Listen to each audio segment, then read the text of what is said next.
Le Castel Saint-Joseph est une maison de retraite gérée par l'association Monsieur Vincent, une association à but non lucratif et de bienfaisance dont les missions est d'accueillir les personnes les plus démunies. C'est un établissement qui est habilité à l'aide sociale.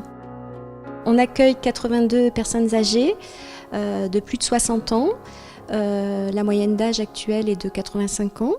Donc on accueille des personnes autonomes, mais aussi des personnes de plus en plus dépendantes. On propose plusieurs offres de services, donc de l'hébergement permanent pour 78 résidents. On a 4 places d'hébergement temporaire, 6 places d'accueil de jour. Et nous avons une unité de vie protégée, l'Arche de la Brelle, qui accueille 14 personnes âgées présentant des troubles cognitifs. Quand j'ai réfléchi au nouveau projet architectural, j'ai souhaité faire de cette maison un peu la maison de demain, donc qui favorisait le côté hôtelier et le côté maison pour que les résidents deviennent des habitants et afin qu'on les respecte, qu'on respecte leur espace privatif et qu'ils se sentent bien chez eux, mais qu'ils puissent y accueillir aussi librement leur famille, leurs proches. Et l'une des particularités du Castel est que les résidents peuvent venir accompagnés de leur animal de compagnie.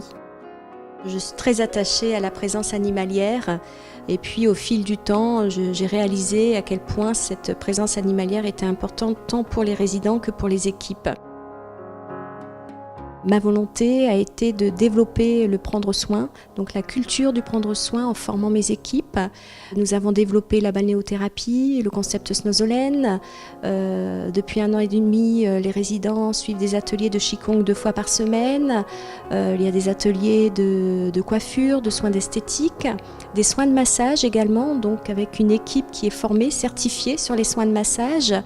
Nous avons développé bien d'autres activités, toujours tournées autour du bien-être.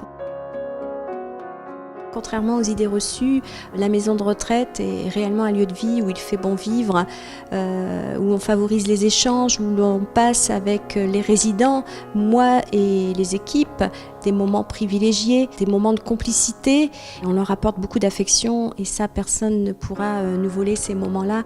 Tout est mis en œuvre pour faire en sorte que les personnes que nous accueillons se sentent bien, comme à la maison, se sentent choyées et qu'on réponde à leurs besoins, à leurs attentes, à leurs projets, qu'ils soient petits ou grands, faire en sorte qu'ils continuent leur histoire à nos côtés, aux côtés de leurs proches, de la manière la plus sereine et heureuse possible.